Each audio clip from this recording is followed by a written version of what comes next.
Agora são 8h12. Vamos falar sobre o cenário político, né? O nosso convidado é o Cláudio Gonçalves Couto, cientista político, coordenador do mestrado profissional em Gestão e Políticas Públicas da Fundação Getúlio Vargas. Olá, Cláudio, bom dia.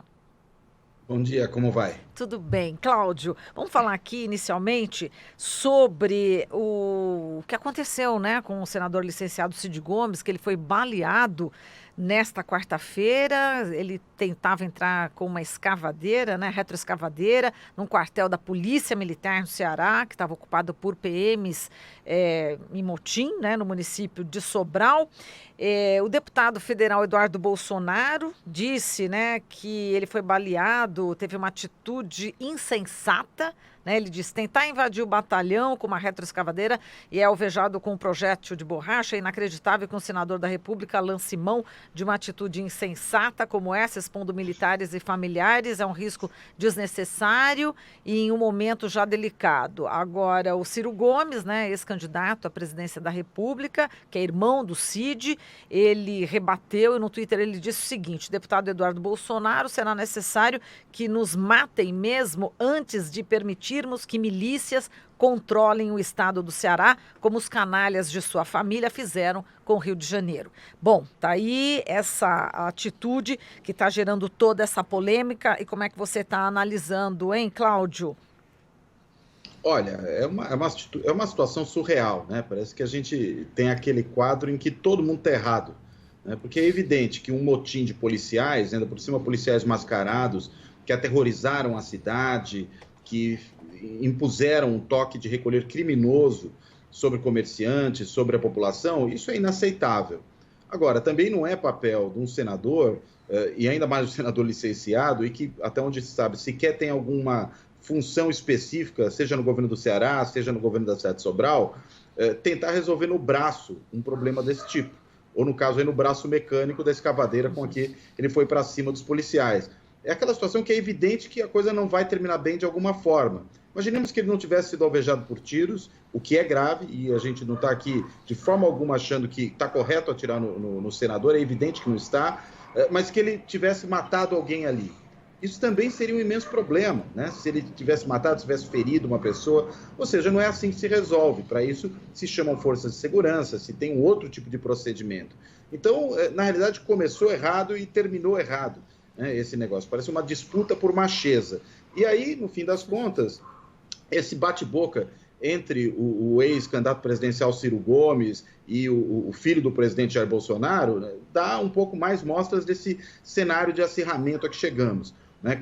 De um lado, um candidato, e a gente conhece muito bem, que tem essa fama pelo pavio curto, pelo jeito iracundo, e de outro lado, uma família com notórias ligações com milicianos, que apoia as milícias, que apoia qualquer tipo de pleito, né, de policiais, mesmo que amotinados. Daí que, na verdade, sequer aponta os erros que eles cometeram nesse caso, apenas falam que estavam lá crianças e mulheres. E mais que curiosamente, essa mesma família, nos últimos dias, vem criticando, acho que pela primeira vez em toda a sua vida, uma ação da polícia que resultou na morte de alguém. Por quê? Porque era um miliciano ligado à família, lá no caso da Bahia. Enfim, é uma marcha da insensatez isso que nós estamos vendo.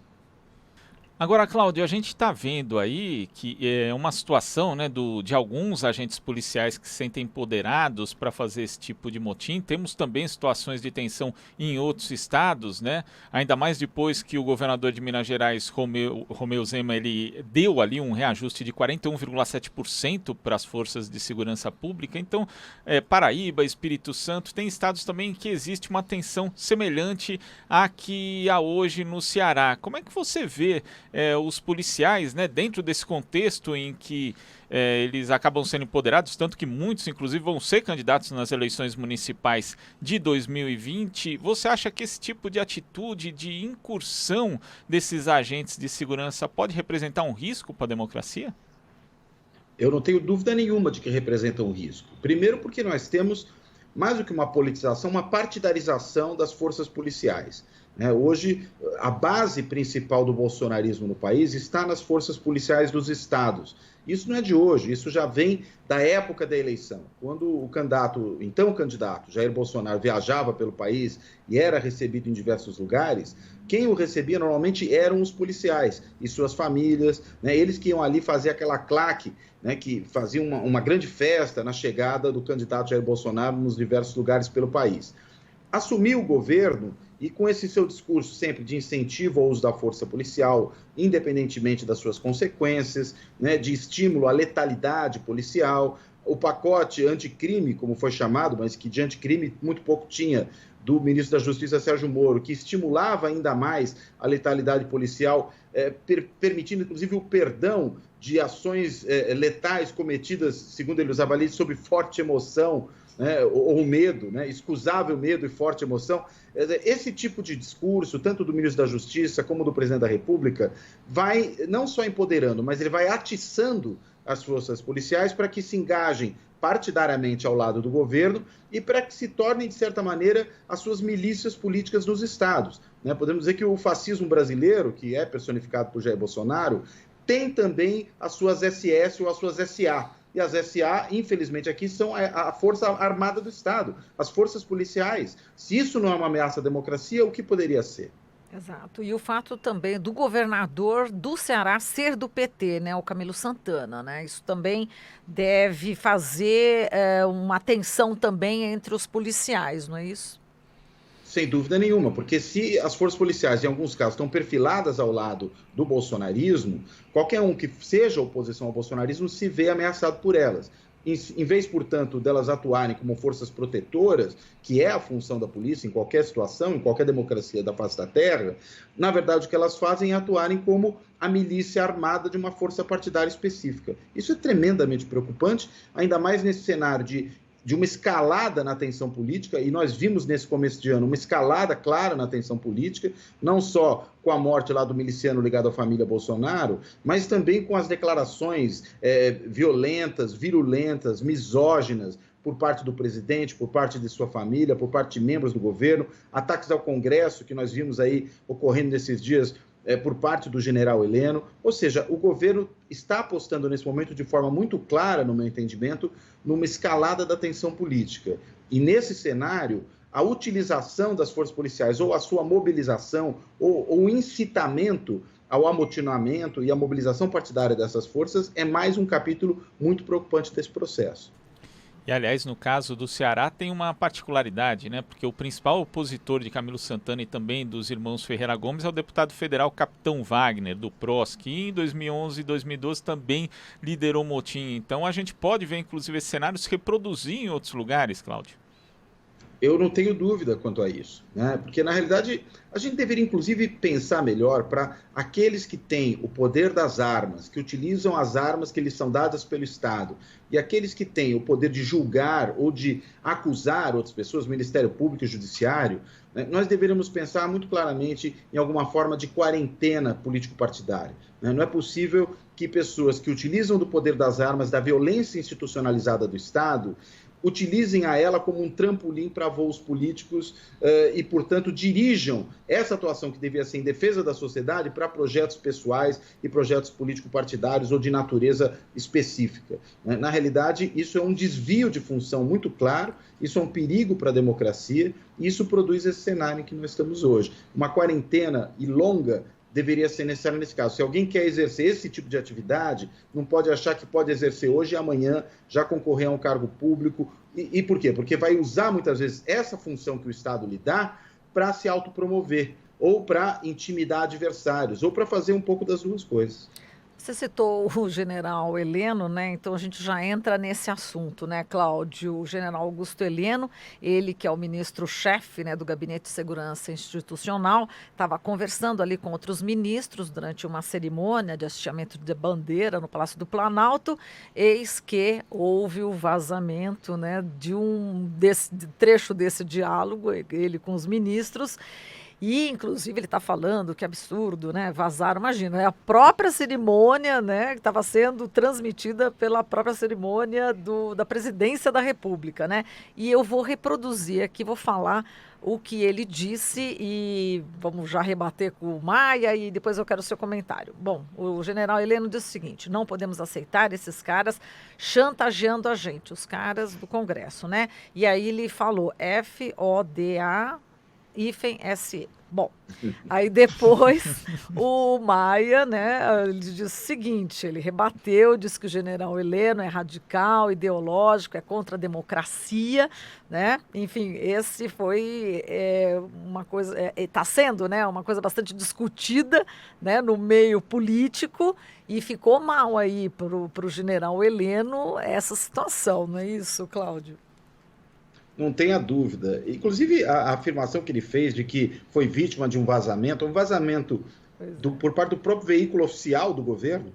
Quer dizer, ele promove live, é um governo, vamos dizer, muito baseado nesse tipo de uso das mídias sociais, de forma intensa, para se autopromover o tempo todo, para mobilizar a sua base militante. Se não tomam cuidado, enfim, o que ele vai fazer? Né? Tem que culpar os próprios funcionários que trabalham com eles, né? Afinal de contas, são esses os responsáveis por aquela coisa, ou culpar a si mesmo por não ser prudente o suficiente de evitar falar certas coisas no momento que está sendo captado. O efeito parabólica se atualiza, como a gente vê nesse momento. Agora, o general Heleno tem se demonstrado algo muito diferente do que alguns imaginavam que ele poderia vir a ser no governo Bolsonaro. Por quê? Porque muitos imaginavam que não só ele, mas outros militares seriam ali um espaço de racionalidade, seriam atores responsáveis por levar o governo para uma posição mais pragmática, mais ponderada, mais, digamos, racional. E o que a gente vê é exatamente o contrário, né? O general Heleno, na verdade, tem se mostrado um dos principais elementos desse governo a insuflar o ódio ideológico, a radicalização política. A gente, de repente, começa a ver o olavismo fardado, né? É isso que me parece que o general Heleno está se transformando, né?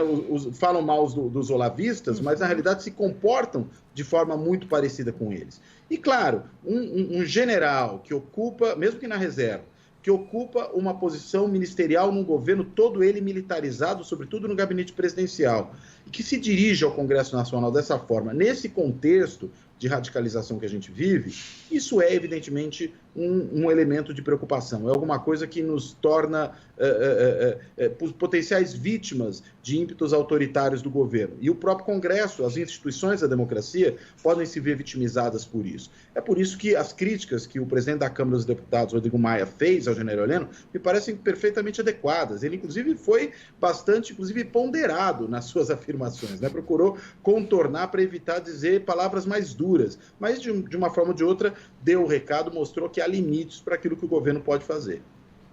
É curioso, Cláudio, porque existe essa leitura de que há uma disputa ali no governo entre uma ala olavista e uma ala militar, mas a gente sabe que também tem vários pontos de contato entre as duas. Um exemplo, por exemplo, é o Ministério da Educação, onde Abraham Weintraub, o titular da pasta, é o olavista, mas ali, por exemplo, estão contemplados itens como aumento de unidades cívico-militares. A gente também não teve ali na prova do Enem qualquer menção à ditadura civil-militar que tivemos no Brasil. Existe todo um esforço de revisionismo histórico por parte da pasta, ou seja, é uma disputa, pode até haver uma disputa por cargos, mas existem muitos pontos em comum.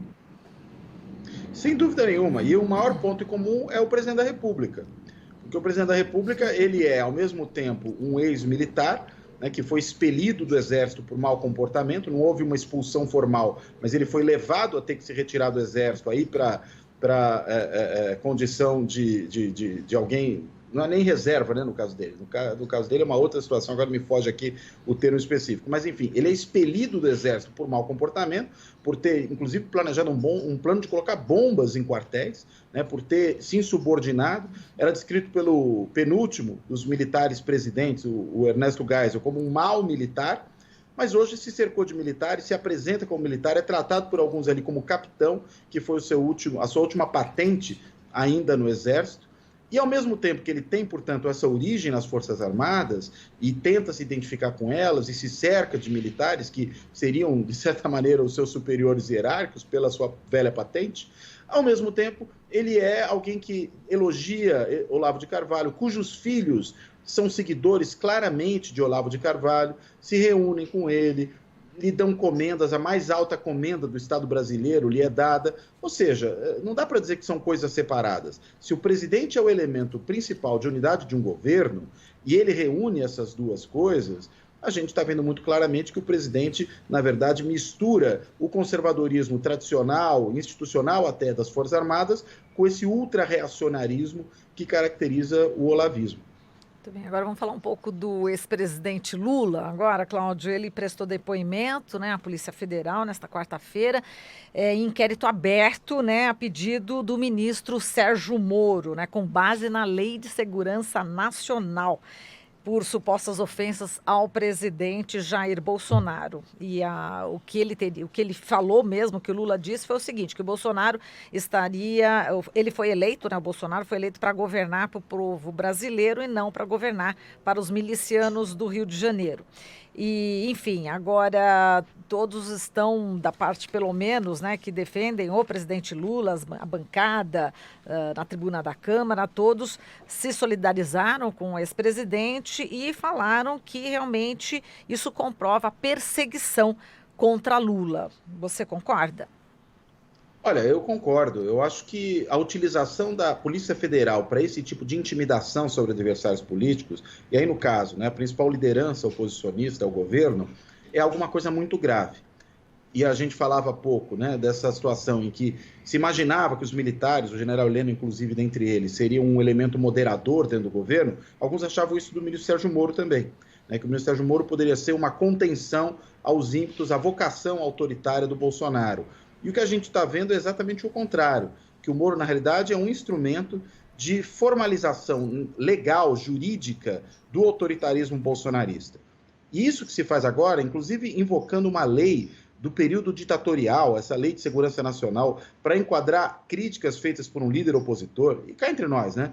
Se for atrás de todo mundo que aponta os vínculos da família Bolsonaro com as milícias, vai sobrar muito pouca gente no país. Vai ter que escutar quase todo mundo, né, com base na Lei de Segurança Nacional, porque é um elemento tão notório esse vínculo, as homenagens, o emprego de familiares, o próprio Queiroz, os elogios, enfim, é um sem fim, né? Tanto que agora a família se preocupa com essa situação de tentar se mostrar, pela primeira vez na sua vida, preocupada com a morte de alguém por ação policial, que é o caso da morte do miliciano, um amigo da família. Então, enfim, o que o Lula falou é uma coisa sobejamente conhecida, não é novidade para ninguém. O que estranha é realmente a utilização dessa legislação contra ele. Mais uma demonstração de que esse é um governo que força os limites da democracia o tempo inteiro, fica testando esses limites para implantar o seu projeto autoritário. É por isso que nós temos realmente motivos de sobra para estarmos preocupados com o que acontece. E dentro desse contexto que você coloca, Cláudio, a Kátia do Tatuapé, ouvinte assídua nossa, ela faz a pergunta se, na verdade, esse episódio do general Heleno seria um vazamento ou se, na verdade, seria proposital, já que, como você falou, esse governo adora testar os limites da democracia. Quando vê ali que alguma coisa caiu muito mal, acaba recuando. Você acha possível isso? E, na sua opinião, o governo vai continuar testando esses limites como uma forma de estratégia? Olha, possível eu acho, não seria surpreendente pelo modus operandi desse governo, né? Pelo que é o seu padrão de comportamento. A gente não teria como imaginar algo, digamos, inédito, esse governo provocando um vazamento de propósito para tensionar mais uma vez o ambiente político. Agora, não dá para afirmar categoricamente que foi isso que aconteceu, né? Não dá para ter certeza.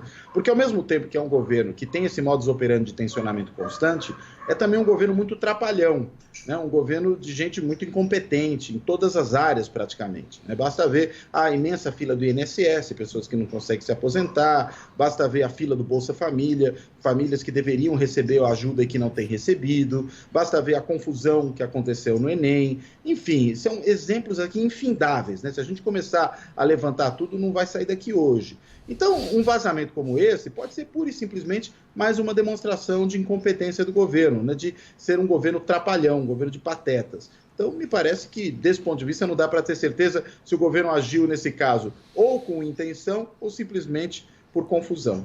Perfeito, Cláudio. A gente agradece aqui toda a sua análise. Um forte abraço para você, viu? Um abraço, até mais. Até mais. Falamos aqui com o Cláudio Gonçalves Couto, cientista político, coordenador do mestrado profissional em Gestão de Políticas Públicas da Fundação Getúlio Vargas.